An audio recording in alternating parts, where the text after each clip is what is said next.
Here's more wrestling news for October 22nd, 2025. And your headlines for this afternoon include WWE confirms Cody Rhodes versus Drew McIntyre title match for Saturday night's main event. WWE under fire after reports claim company didn't help Sir Mo with life-saving transplant. ESPN's WWE partnership backfires, network reportedly losing millions. Unfortunate news, WWE star dealing with serious neck issue. Andrade breaking contract rules, former WWE star advertised for upcoming match. WWE stars missing from October 20th Raw, real reason revealed. WWE Raw fan makes statement after company removes Paige come home signs. WWE NXT Deadline 2025 date and location officially revealed. Wrestling fans frustrated as ticket and pay-per-view prices go up again, and more. During the October 17th episode of SmackDown, where Cody Rhodes, still in his suit, stormed down to the ring and brawled with Drew McIntyre in a heated confrontation, the chaos escalated into an impromptu main event, which ended abruptly after Rhodes struck McIntyre with the title belt, resulting in disqualification. Following the incident, SmackDown General Manager Nick Aldis took to social media to make it official. Cody Rhodes will defend the undisputed WWE Championship against Drew McIntyre at Saturday night's main event on November 1st. Can Cody survive another war and keep his reign alive? Or is Drew McIntyre finally destined to reclaim the top spot he's been chasing for years? Share your predictions below. Who walks out of Saturday night's main event with the undisputed title? The wrestling world is mourning the heartbreaking loss of Bobby Mo Horn, one half of the beloved Men on a Mission tag team. But a devastating story from behind the scenes has now come to light. Before his passing, Sir Mo reportedly pleaded with WWE for financial help to afford a life-saving kidney transplant and was turned away. Horn passed away at just 58 years old after a grueling fight with a blood infection and pneumonia. His final years were marked by severe health struggles, including kidney and liver transplants, COVID complications, and years of dialysis. Despite everything he endured, Horn kept fighting, but when he needed help the most, it never came from the company he once proudly represented. According to Brian Alvarez, Mo reached out directly to WWE when he needed $30,000 to cover the down payment for his transplant. The company, however, declined to assist him. He was bitter at WWE. He needed $30,000 down to get the transplant. He went to WWE and said, "You send me a letter every year that says you'll pay for rehab. I don't have a drug problem, I need a kidney. It'll cost you a lot less than rehab." Despite the sincerity of his plea, WWE denied the request. Alvarez explained that the company's long-standing wellness policy only covers drug and alcohol rehabilitation, not treatments for cancer, organ transplants, or other serious health conditions. WWE's policy is only to pay for drug rehab, that's it, not cancer treatment, not organ transplants, and a lot of other guys got turned down too. Steve Williams with cancer, others, so Mo was told no. Mo eventually managed to raise the funds on his own, undergoing the transplant and fighting to stay alive through multiple health crises. But the emotional toll was evident. Even after everything, he continued to stay connected to wrestling, making his final in-ring appearance in 2020. For fans, Men on a Mission, comprised of Mabel, Mo, and their Oscar manager, were a symbol of joy, energy, and unity during the New Generation era. Yet behind the bright purple outfits and upbeat performances was a man quietly enduring unimaginable pain. May he rest in peace, and may his story serve as a reminder that the people behind the characters deserve care beyond the curtain. Enjoying the video? A quick like goes a long way in helping us grow and deliver more wrestling news you care about. ESPN's massive investment in WWE programming appears to be showing early signs of strain. According to a detailed report from F4W Online, ESPN Unlimited subscriber performance following its $325 million per year deal with the WWE has fallen well short of expectations. Initial data indicates that while the streaming platform experienced a temporary boost during WrestlePalooza, the surge wasn't nearly enough to justify the enormous price tag. The report notes that ESPN Unlimited currently sits at around 2.1 million total subscribers, with WrestlePalooza weekend adding only an estimated 100,000 to 125,000 new signups. Financially, the projected monthly return from WWE-related content is roughly equivalent to $35 million per year, far below the annual $325 million expenditure. Analysts suggest ESPN's strategy is centered on long-term subscriber growth, but the short-term picture is grim. Majority of ESPN's 30 million users reportedly access the platform at no extra cost through bundled cable packages, leaving only a small base of direct-paying WWE fans contributing to real revenue. The report further compares ESPN's deal with other high-profile sports streaming ventures, warning that WWE's current streaming arrangements may follow the same loss-heavy pattern previously seen with Peacock. In essence, while WWE continues to benefit from lucrative partnerships, the financial pressure now shifts to ESPN, which faces the challenge of converting hype into sustainable profit. Do you think ESPN's partnership with WWE will pay off in the long run, or is this deal already showing cracks? Ridge Holland has delivered a concerning health update just weeks before his WWE contract officially expires, and the timing couldn't be worse.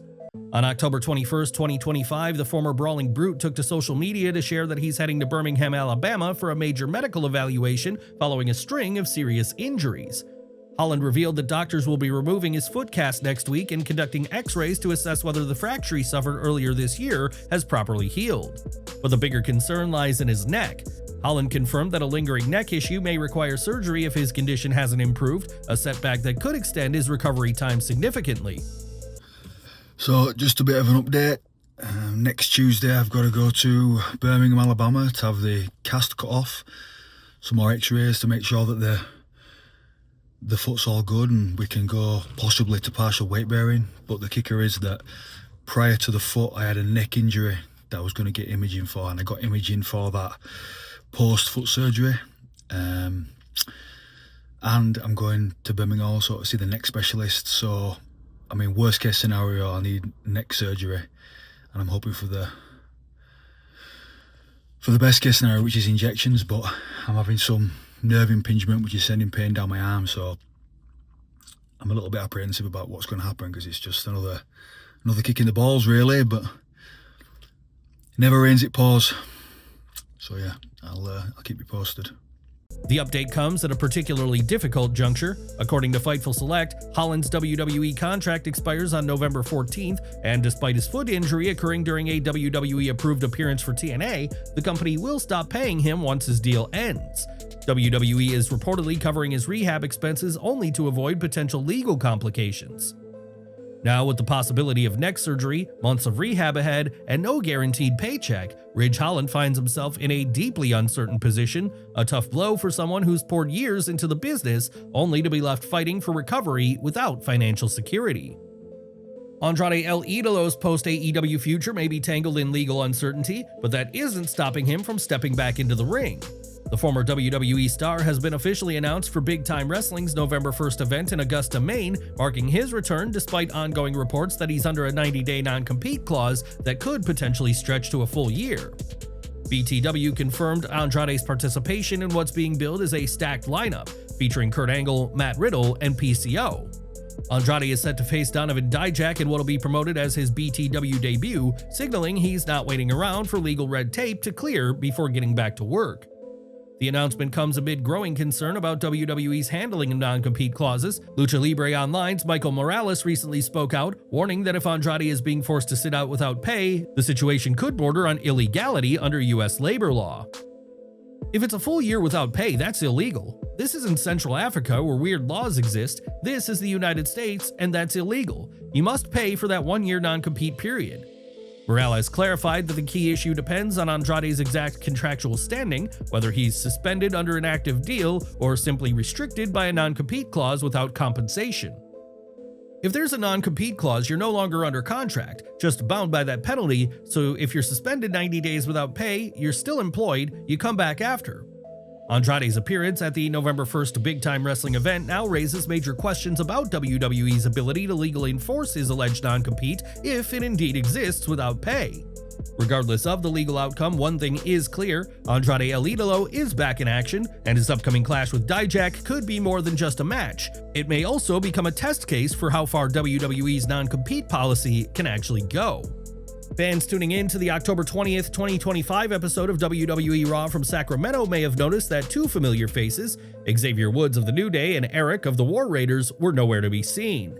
Their absence quickly raised questions online, with some wondering if the two had been quietly written off TV or dealing with injuries.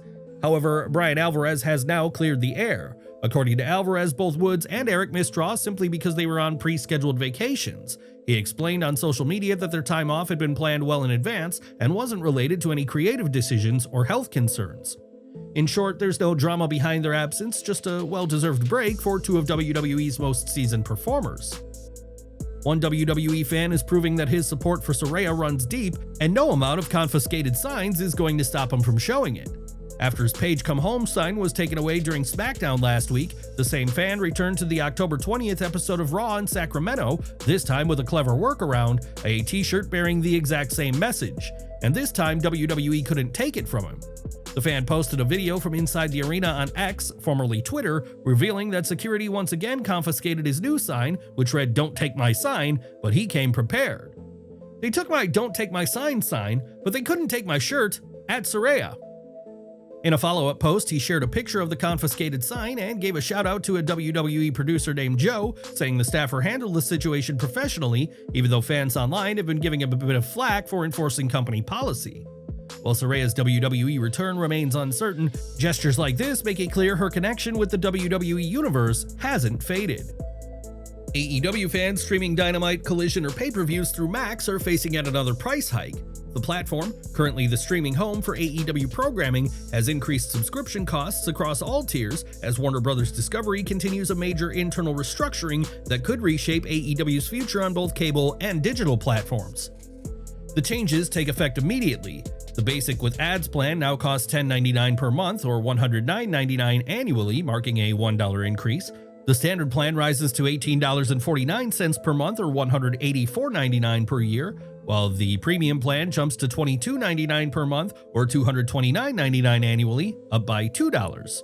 These adjustments arrive amid Warner Bros. Discovery's broader review of its media assets as the company explores potential buyouts and new partnerships in an evolving entertainment landscape.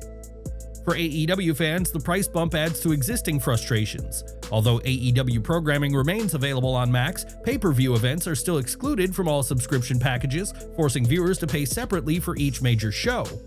This setup has left many questioning the long-term value of the current arrangement, especially as other streaming competitors move toward bundled sports and entertainment deals. With Warner Bros. Discovery preparing to split into separate divisions next year, uncertainty looms over AEW's long-term streaming home. Whether the partnership continues or shifts elsewhere, fans are now paying more for less, and the road ahead for AEW's streaming future remains unclear. Do you think AEW should look for a new streaming partner, or is Max still worth the price? We are ending with WWE as WWE NXT Deadline 2025 is officially set for Saturday, December 6th in San Antonio, Texas at the Techport Arena, according to internal WWE documents. The report, first revealed by Fightful Select, confirms the date and venue ahead of WWE's announcement. With the event now locked in, anticipation is already building for the Iron Survivor Challenge and the top NXT stars expected to make their mark in San Antonio. For all of our subscribers, don't miss the 9 a.m. Eastern video we dropped earlier today.